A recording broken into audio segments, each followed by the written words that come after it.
దేశ చరిత్రలో, భారతదేశ రాజకీయ చరిత్రలో ఇది ఎప్పుడైనా జరిగిందా?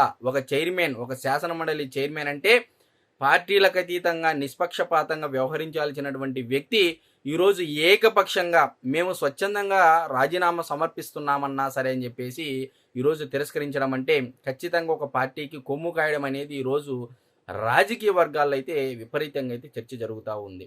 మరి శాసనమండలి రూల్ నెంబర్ 190 ప్రకారం చైర్మన్ గారికి ఎవరి ద్వారా అయినా సరే రాజీనామాను సమర్పించవచ్చు, లేదా వ్యక్తిగతంగా అయినా సమర్పించవచ్చు.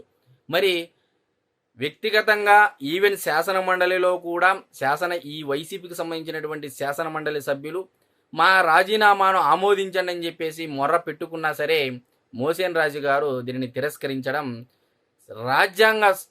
రాజ్యాంగానికి విరుద్ధంగా పనిచేయడంగా హైకోర్టు కూడా భావించి 10,000 రూపాయలు కూడా జరిమానా విధించడం జరిగింది.